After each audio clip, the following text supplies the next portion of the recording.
Okay, now we can Yeah. like reinstall something on this computer. I'm going to. Are you sharing anything via your screen? I have a PowerPoint. Okay. I guess I don't need to share it. No, no, that's totally fine. I just need to thumbs up. All right, guys.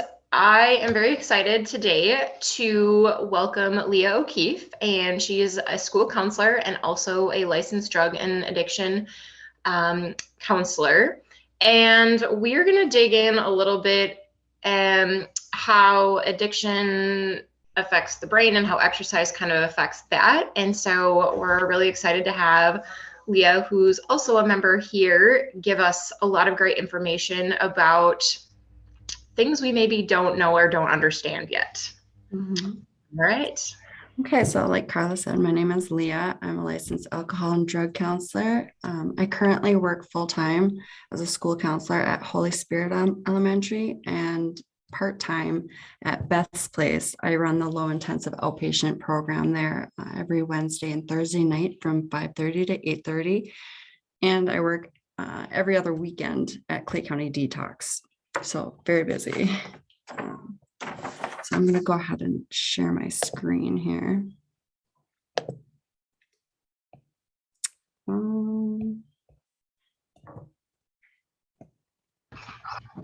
Looks good on my end.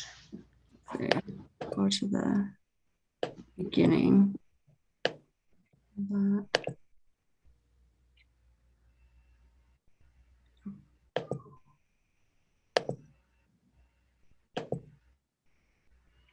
There we go.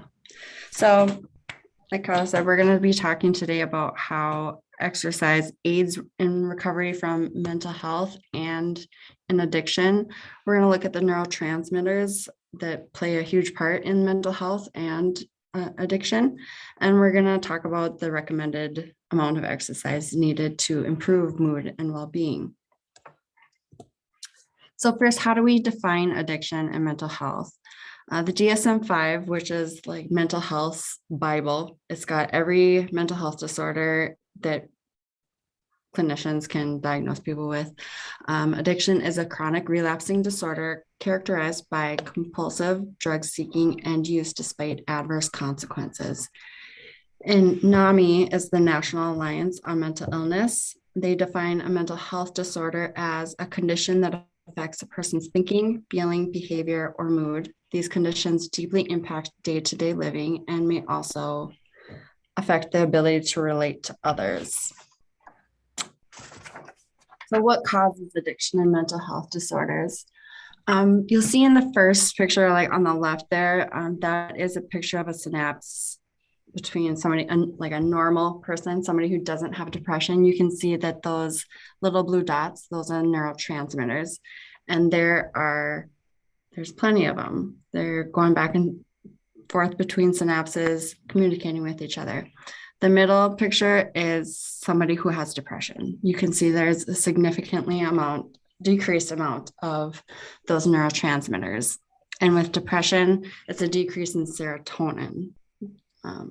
So then with SSRI treatment, it helps replace some of those serotonin that the brain's not naturally creating anymore. Also has to do with genetics. If you've got a family member who has a mental health disorder, you're more likely to have a mental health disorder. And your environment plays a big role in it too, like what goes on at home, what kind of neighborhood you live in, what kind of friends you have, do you have friends, all that kind of stuff. And the same goes with addiction too. Your biology and genes play a huge role in it. We know that addiction is genetic.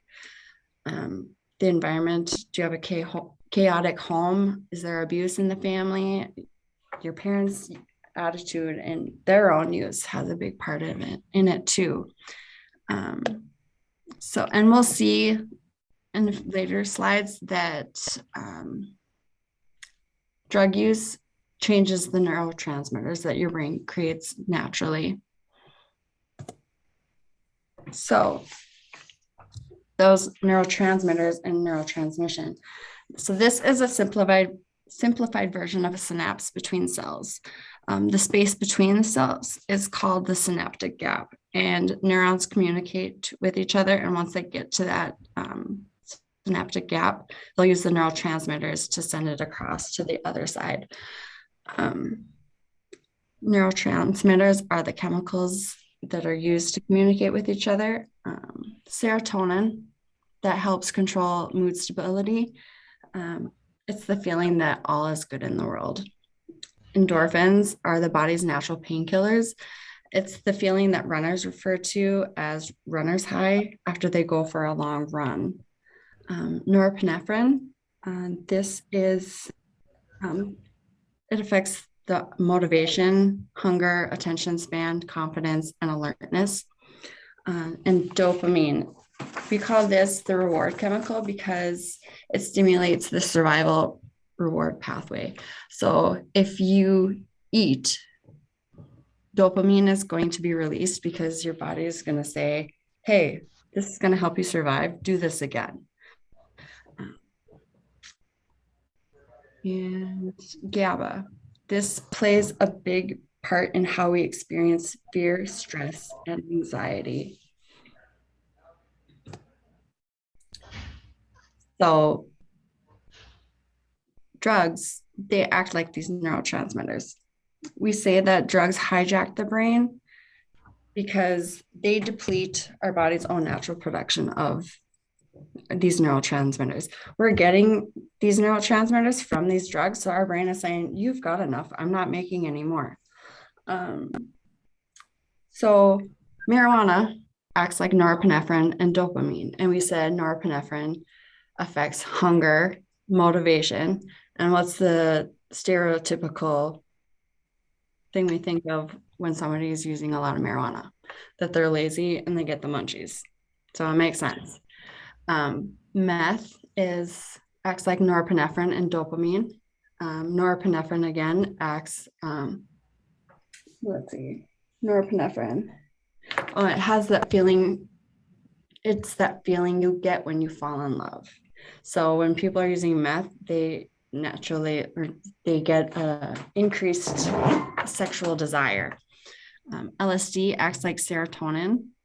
Opioids, a lot of doctors prescribe this for pain relief. They're getting better at it because of the high abuse that opioids can have. So they act like endorphins, our body's own natural painkillers. Think about morphine. Morphine is a very powerful opioid. Endorphins are 60 times more powerful than morphine. So if we become addicted to opioids, we are depleting our body's own natural production of endorphins, which is just crazy. Cocaine, like dopamine, and alcohol, like GABA. GABA also inhibits or weakens signals in the brain. So we know that alcohol is a depressant and it slows it down. So it's acting just like GABA. So where is this all taking place? This is a picture of the old brain and the new brain. This is taking place in the old brain. The old brain is called the primal brain or primitive, and its only job is to keep us alive. Nothing else, keep us alive. The new brain, it allows us to talk, reason, create, remember, and then even act. So it makes sense that mental health and addiction is in the old brain because feelings are also stored in the old brain. And if they were in the new brain, we'd be able to talk or reason our way out of the depression or out of the addiction. But we can't because it's in the old brain and it's going to help us survive. We have 3 systems in the old brain that help us survive. It's the autonomic, semi-autonomic, and voluntary. So in autonomic, the number one priority we have no control of. that their priority is to keep us alive, and that is our heartbeat. We have no control over the heartbeat. Semi-autonomic, our breathing. We have some control. We have control of our breathing, but if we pass out from not breathing, our old brain is going to tell us, hey, you need to start breathing again because it's going to keep you alive. And voluntary, eating, drinking, sleeping, these things are going to help keep us alive too. We have a system or a response called fight or flight in our old brain. And if you think back to like caveman days, like we get a perceived fear or perceived threat, and we go into fight or flight, and that's held in the old brain. So primal survival overrides all other thinking in that moment. We perceive threat or a life or death situation. Primal is going to overtake anything else. And we're all born with this. Think about when we're born, why do babies cry? They don't know how to communicate, so we have to figure out if they're hungry, tired, thirsty, like what is it? They do this because they're in pain or they're in discomfort. And pain and discomfort is the body's way of telling us that something needs attention. And so even if a person who's using substances doesn't get pleasure from their drug anymore, their body is still telling them, I need this to survive, because it's acting on that old brain that's telling us to, keeping us alive. So imagine you're drowning. And would you hold your breath for 2 seconds longer if you could get to the top and take another breath of air? Probably. But say you've already held your breath for those 2 seconds, and you know that that next breath you take is going to fill your lungs with air or water, and you're going to die. Your rational brain knows that, but your old brain is saying, no, you need to breathe. You need to stay alive. So it's like fighting messages, but your primal brain is going to override that every single time. So it's the same with somebody with a substance use.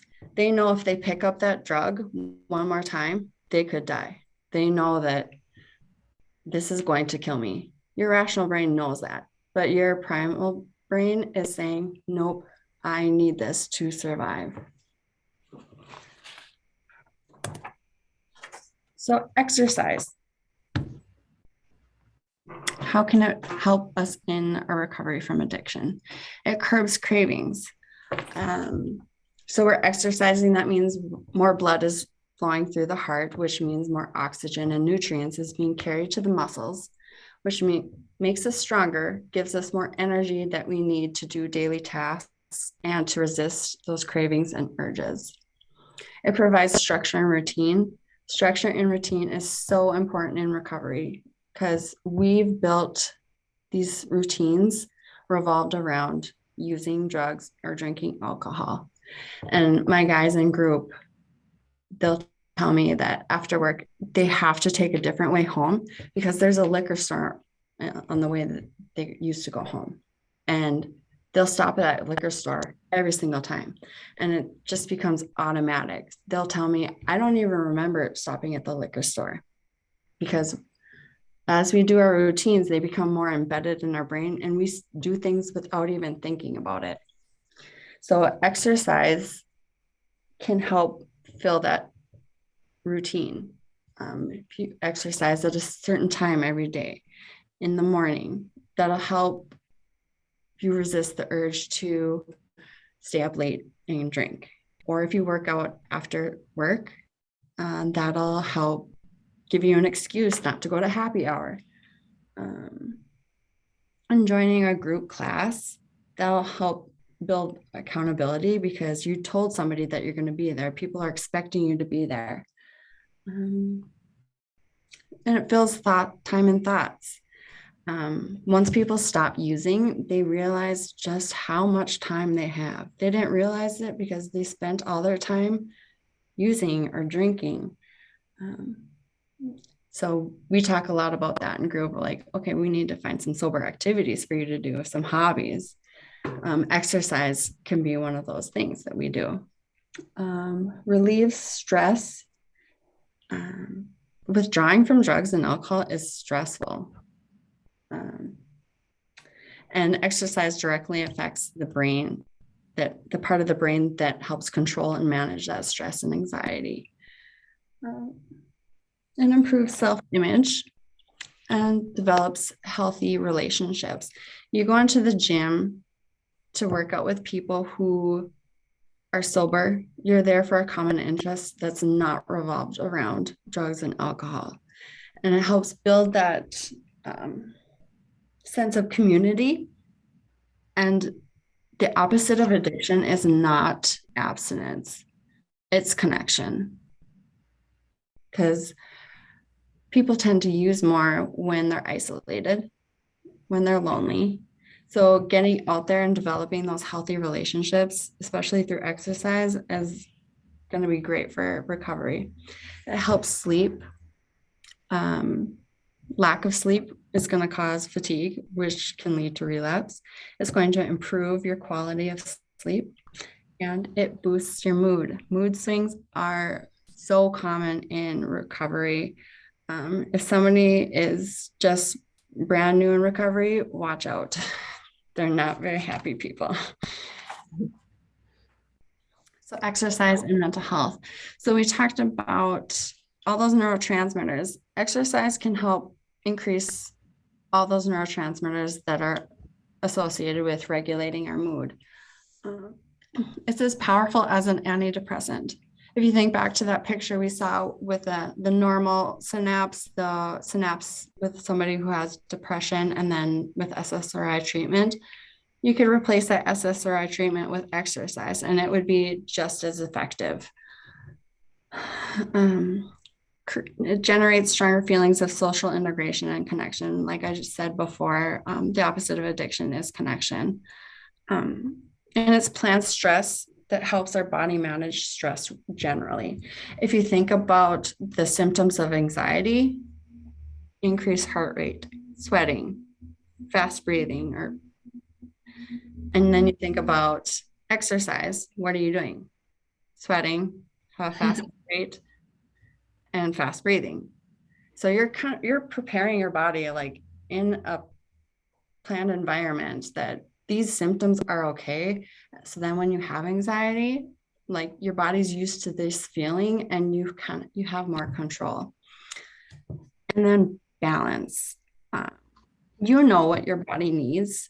You need to know the role that what exercise has in helping regulate your mood. There are tons of other resources out there, like medication, counseling, all those things. You know to balance and what role exercise has in your mood. So neuroplasticity. So the brain creates neural pathways to make frequently used tasks automatic. So the more we do it, the more embedded in our brain it gets. But by the time we're age 25, most neural pathways are developed and neuroplasticity decreases significantly. So that just means that we get stuck in our ways and it's a lot harder to change them. So it's not impossible, but it's going to take more time and more effort. Let's see what else I think about this. So if we do these things over and over again, it's going to become a habit and it's going to be harder to break. So making exercise a habit, exercise at the same time every day. If your alarm goes off, you get up, you brush your teeth, you fill up your water bottle, you walk out the door. I'm telling you my routine in the morning. Like I don't even think about it. It goes into the occipital lobe and I go into autopilot. Sometimes I don't even remember. I'm at the gym. I don't even know how I got here. Write exercise as an appointment if you use a calendar or a planner. Keep other reminders of your exercise session when you'll see them. if you see your gym bag, your shoes, that'll help remind you like, yep, you got to work out today. Wear exercise clothes that make you feel good. Don't exercise in something that doesn't feel comfortable. I mean, exercise is uncomfortable in itself. You want to make yourself feel comfortable. Keep a copy of mood monitoring log.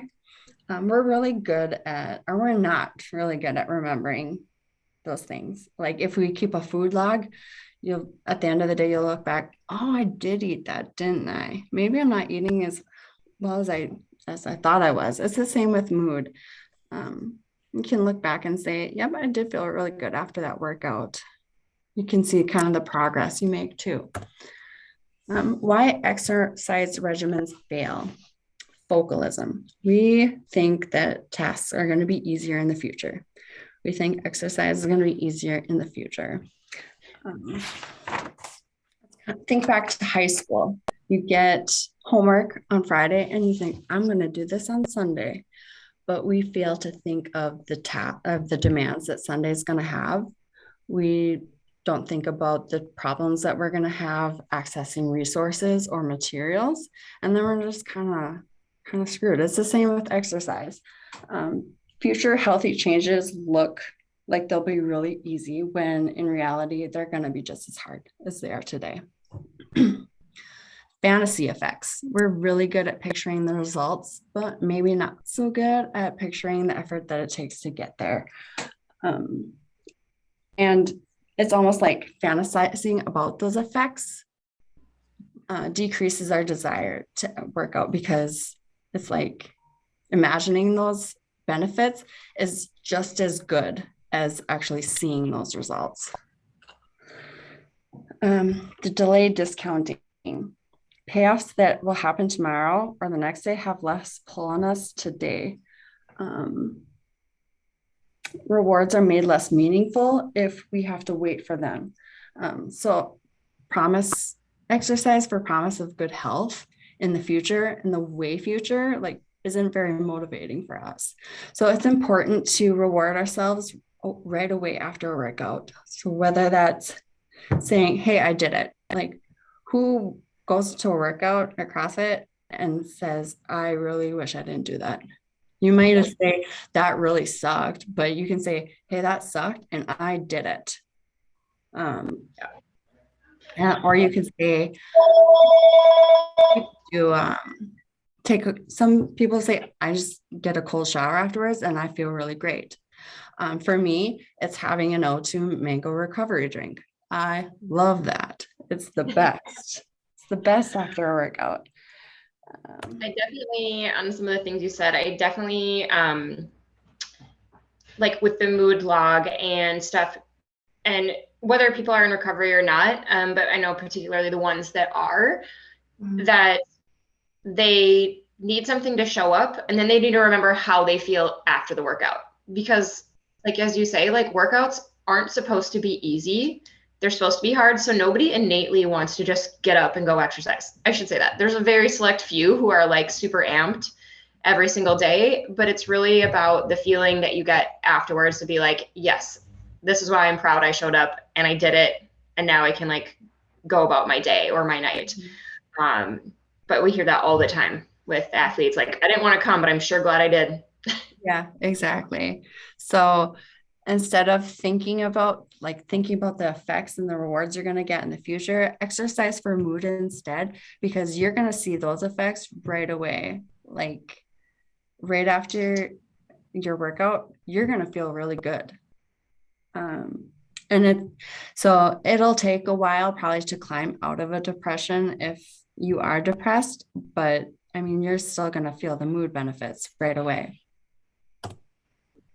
So the exercise prescription, the U.S. Department of Health and Human Services recommends that people engage in moderate intensity aerobic exercise for at least 150 minutes a week, or vigorous intensity aerobic exercise for 75 minutes a week.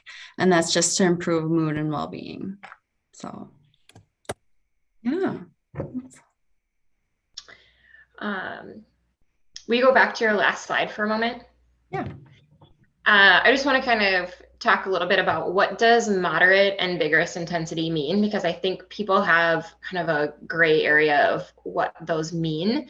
And I have not dug into the Department of Health and Human Services. I only prescribe versus the American College of Sports Medicine.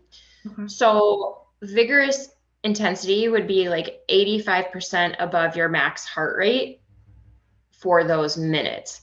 And moderate would be like below that. So we use my zones at EHP. So for everybody there, it'd be like that mid yellow zone to some red zones. So that would be like what we would kind of consider vigorous. And then blue, green, and some lower yellow would be moderate. For people that don't have a my zone, if you take 220 minus your age, I should just say I'm 20, but I'm not. If I took 220 minus my age, if I was 20, my theoretical max heart rate would be 200. So then if I went 90% of that, I'd be like up at the 190 or 180s. So there's just kind of like a calculation to think about, like, what does that actually mean? Like, moderate intensity does not mean walking for 150 minutes. It's got to be a little bit more than that. Right. Even though walking's a great start, but that's not exactly what this like this would like entail. Mm-hmm.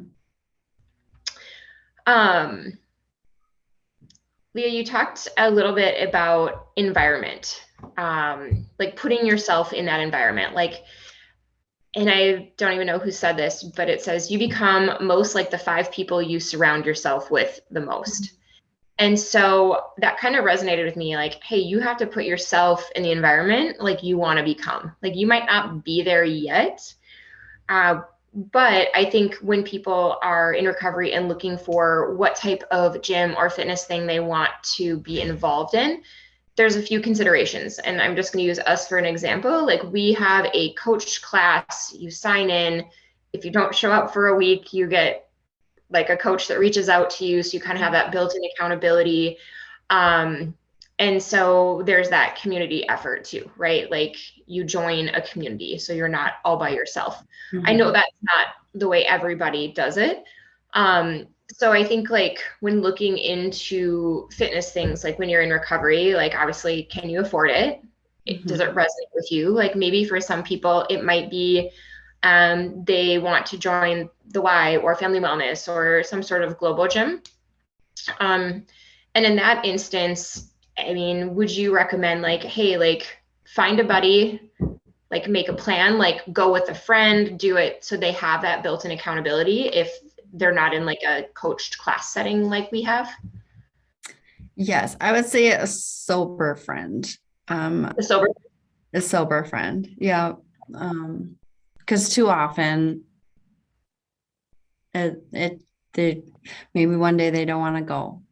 And Yep. yeah, I would say a sober friend for sure. And maybe somebody who's already been in an established routine too would probably be Right. helpful. Mm-hmm. They're not going to be the ones who just don't show up. Like they'll be those tried and true runs that show up. Mm-hmm. Right. Awesome. Um, so I guess I have a question about obviously like exercise like releases a lot of dopamine and you get a lot of like neurotransmitters that are like firing that can help with.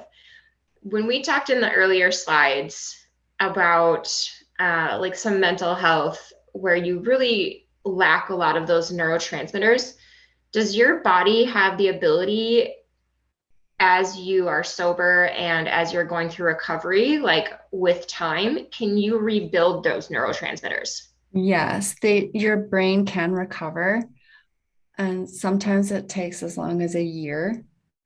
Okay. And sometimes it doesn't fully recover. I mean, it's a brain disease. Yep. So, I mean, sometimes it doesn't fully recover, but the brain can, replenish its own natural production of those things. Okay. Cool. So, I mean, it's sort of like when we look at like some people come in and they have diabetes and their doctors say they'll have to be on insulin for life. And it's like, well, maybe not. We could Mhm. possibly drastically reduce that. I know this is a hormone, but it's slightly different. But or we could drastically reduce it, or you might not have to be on it anymore. And I think a number of people who have been on diabetic medications and stuff are amazed because their primary care maybe said, you're going to be like this forever. But it's like, well, with time and the right efforts, you can actually make a change to your body. So that's pretty cool that even if it's not a full like neurotransmitter recovery, that there is the ability of brains to recreate that. Yeah. Awesome. Well, I wanted to thank you for sharing this information with us. And also, if you are listening to this, we are starting Sober Sundays at EHP. So that is a, you kind of have a brief lesson, not a 30-minute one like this, but there'll be a little intro in the beginning, a workout, and then some small group breakouts. So if you are, and you need to be sober for the 24 hours leading up to it and during the entire event, but if you are in recovery, you're still at the beginning stages, you've been in recovery for years, or if you have a friend or family member affected by addiction and you need to learn more, it is welcome for all. So check out EHP Performance's website and Facebook group about Sober Sundays to learn more information. Thank you so much, Leah. We appreciate it. Yes, thank you. Awesome. And when you hit stop record, will you save it to the cloud?